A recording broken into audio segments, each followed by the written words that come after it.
البدع والأهواء، أهل البدع العقائدية وأهل البدع السياسية. نقول بيننا وبينكم السلف، بيننا وبينكم الكتب، كان فيقول البدع بيننا وبينكم. Bismillahirrahmanirrahim. Alhamdulillahi rabbil alamin. Asyhadu an la ilaha illallah wahdahu la syarikalah wa asyhadu anna Muhammadan abduhu wa rasuluh. Allahumma shalli ala Muhammadin abdika wa rasulik wa ala alihi wa ashabihi ajma'in, amma ba'd. Kita lanjutkan pembahasan tentang perenungan, contoh permisalan-permisalan di dalam Al-Quran. Kita masih di muka surat 56.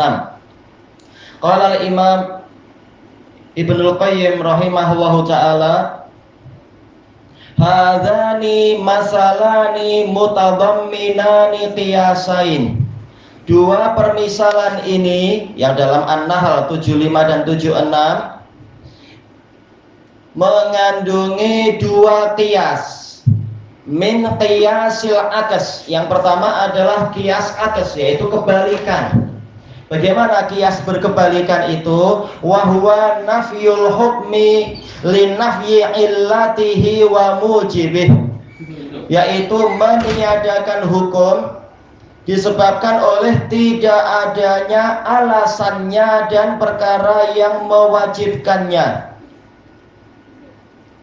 Yaitu apa? Ketika diperbandingkan antara suatu asal dan suatu fara', suatu asal dan suatu cabangnya. Misalkan kita katakan bahwasanya asalnya ini kita ambil apa? Yaitu misalkan apa ya bagusnya?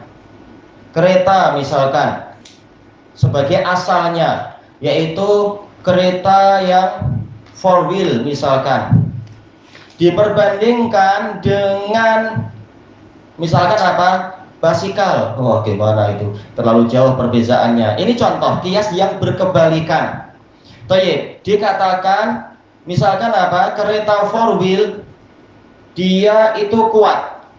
Kenapa kuat? Karena dia memiliki mesin yang mampu mencengkeram 4 tayar misalkan. Thayyib, berarti apakah basikal itu kuat? Kita tanya, alasannya ada tidak pada basikal?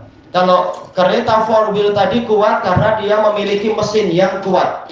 Baik, bagaimana dengan basikal? Tatkala basikal itu tidak memiliki alasan tadi, dia tidak memiliki mesin yang kuat, bahkan tak punya mesin, berarti kesimpulannya dia tidak kuat, berarti dia itu lemah. Ya, ini contoh qiyas dengan pola berkebalikan. Sehingga apa? Nanti memudahkan kita untuk memahami apa yang Allah sebutkan dalam Al-Quran ini. Demikian pula yang telah kita lewati dalam Arba'in Nawawiyah, yang mana Rasulullah SAW bersabda dalam hadis Abi Dzar itu, wa fi bud'i ahadikum shadaqah. Salah seorang dari kalian menggauli istrinya, ini adalah sedekah. Lalu sahabat bertanya, ya Rasulullah, ayati ahaduna syahwatahu yakunu lahu fiha ajr. Wahai Rasulullah, apakah salah seorang dari kami mendatangi syahwatnya lalu dia mendapatkan pahala? Maka Rasulullah SAW memperbandingkan, ara'aitum law wada'aha fi haram. Bagaimana pandangan kalian apabila dia meletakkan syahwatnya pada yang haram? Akana alaihi wizr, apakah dia terkena dosa? Jawabannya iya. Lalu Rasulullah mengatakan, fakadzalika idza wada'aha fi halal kana lahu ajr. Maka demikian pula jika dia meletakkan syahwatnya pada yang halal, dia mendapatkan pahala.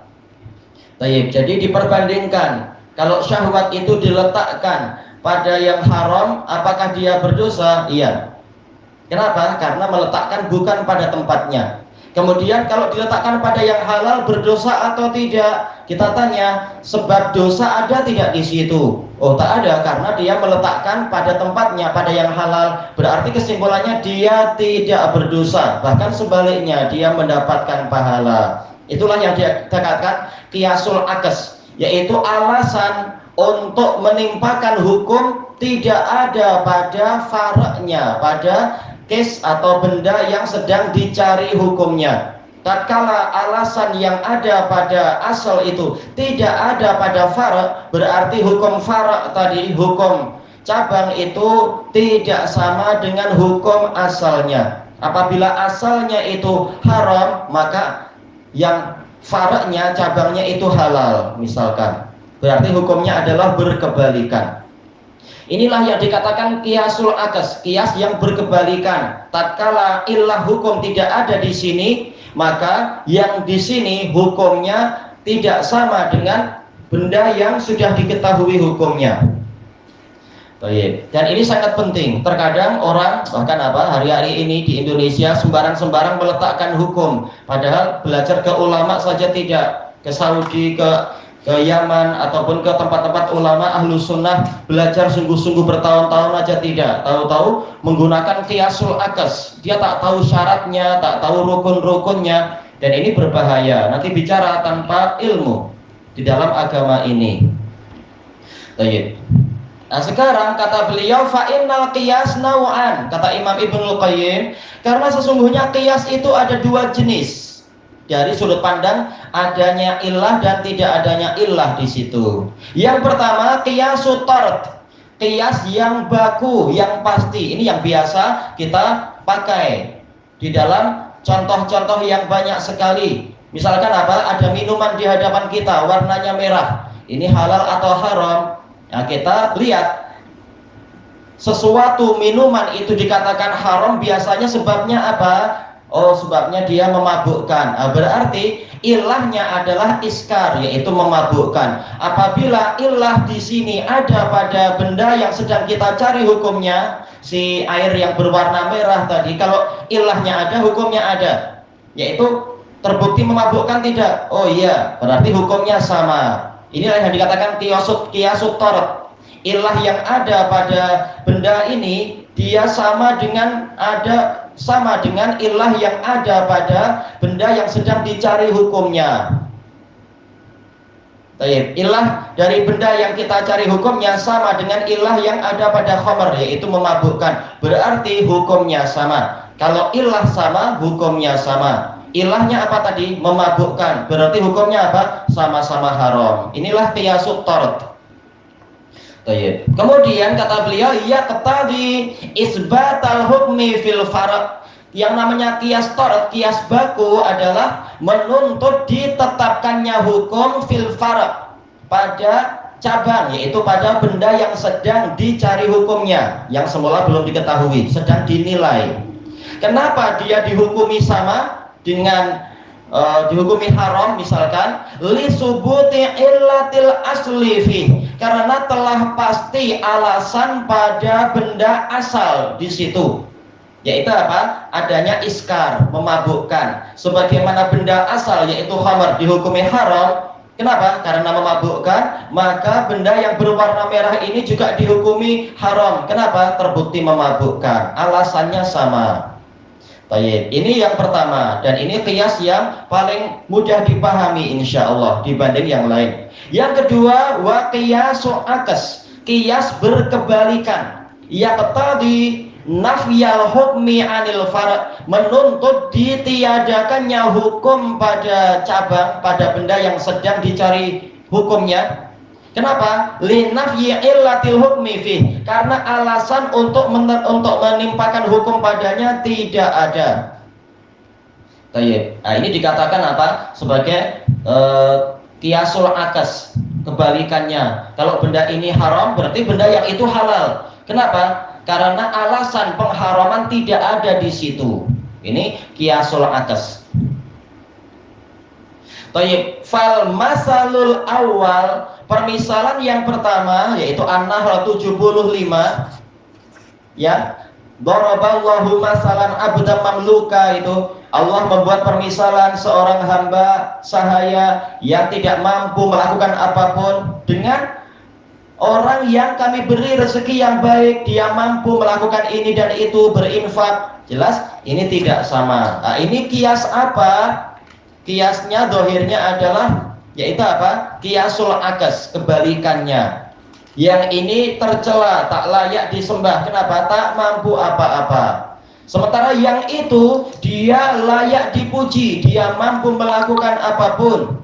Kalau makhluk ya tak boleh disembah, tapi dia dipuji, mampu infak. Tapi untuk Allah Ta'ala dialah yang layak disembah. Karena apa? Dia mampu melakukan apapun. Berarti hukumnya memang berkebalikan.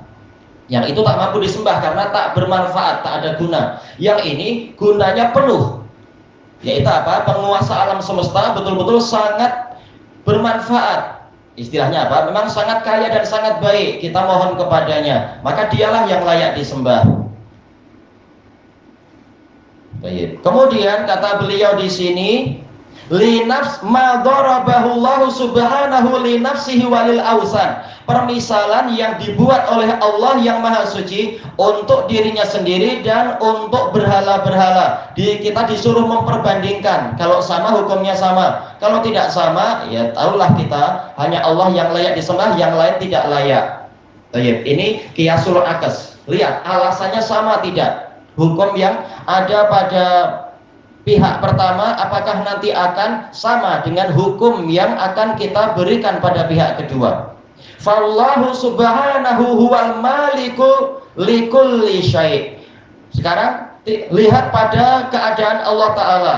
Allah yang Maha Suci, dialah penguasa segala sesuatu. Yunfiqu kaifa yasha. Dia berinfak sekehendak dirinya. Ala abidih, kepada para hambanya, sirraw wa jahra, secara rahasia dan terang-terangan, walailaw wa nahara, di malam hari dan di siang hari. Terus dia memberikan kebaikan-kebaikan kepada para hamba. Yaminuhu mal'a, tangan kanannya penuh. La yaghiduha nafaqatun, tidak ada satu nafkah pun yang mampu mengurangi penuhnya rezeki di tangan kanan Allah. Walaupun sejak awal penciptaan sampai sekarang entah berapa bilion, tak mampu kita membayang-bayangkan berapa bilion tan emas kalau dinilai itu. Makhluk sudah silih berganti beribu-ribu tahun, Allah selalu beri rezeki masing-masing mereka. Ternyata itu semua tidak mengurangi kekayaan Allah yang ada di tangan kanan Allah. Sahaul laili wan nahar, dermawan, sangat dermawan di waktu malam dan siang. Di siang kita lapar, kita dapat rezeki. Di malam hari lapar, ada aja rezeki. Selama kita belum mati, rezeki itu ada aja. Terus menerus Allah mengatur itu. Baik, ini untuk Allah Ta'ala. Dia maha segalanya yang bagus-bagus.